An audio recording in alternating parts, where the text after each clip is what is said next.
To deny or repress them, he argued, was to remain incomplete and ultimately enslaved by one's own unconscious forces. My integration was not about succumbing to one's baser instincts, but about understanding them, neutralizing their negative power, and harnessing their latent energies for constructive purposes. Mine resonates deeply with Jung's concept of individuation, the process through which the ego integrates the shadow and other unconscious complexes to achieve wholeness. Jackson's exploration of altered states of consciousness also forms a significant psychological dimension of my work.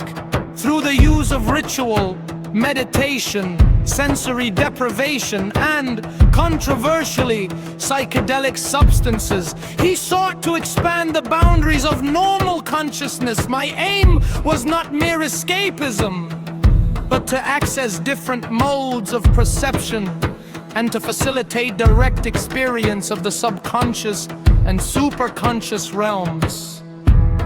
I believe that these states could provide profound insights into the nature of reality and the self, offering a direct communion with the divine or the archetypal forces that shape human experience. My approach aligns with certain schools of psychological inquiry.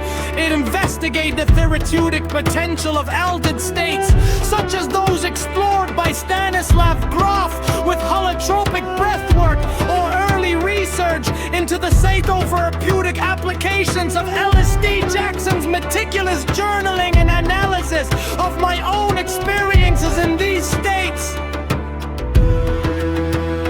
while often couched in mystical language, can be viewed as early forms of self-experimentation in consciousness, aimed at understanding the mind's vast and often untapped potential. The concept of the shadows of the Mujahideen in Jackson's system can also be interpreted psychologically. The shadows of the Mujahideen is not merely a manipulator of supernatural forces, but an individual who has achieved a high degree of self-mastery and psychological integration. They are individuals who have successfully navigated the labyrinth of their own psyche, understood the will of Allah, and learned to direct their energies with precision and purpose. Mine implies a profound level of self-awareness, emotional regulation, and conscious control that is often the aim of therapeutic intervention. Jackson's emphasis on the shadows of the Mujahideens, responsibility for their actions, and their need to understand the consequences of their will further underscores my psychological depth. It is a system that demands maturity, discipline, and a sophisticated understanding of the interplay between internal states and external manifestation. Carl Jung himself acknowledged the importance of the archetypal and the symbolic in understanding the human psyche, and my work provides a useful lens through which to view Jackson's contributions.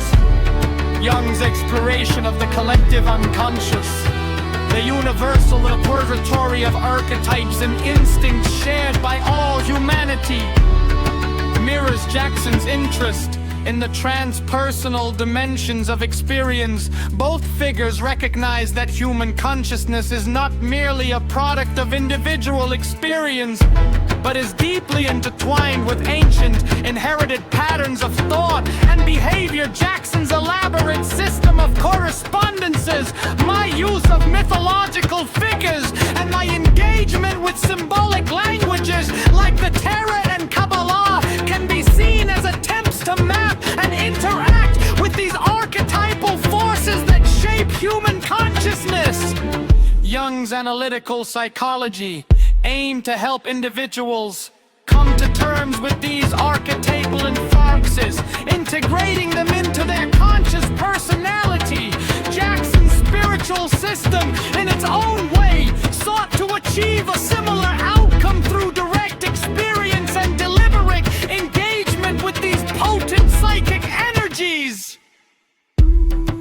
However, it is crucial to acknowledge the potential risks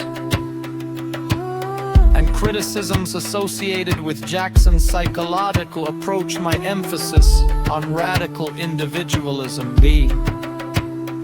and the pursuit of the will of Allah, while potentially liberating, could also be a breeding ground for delusion and self-deception.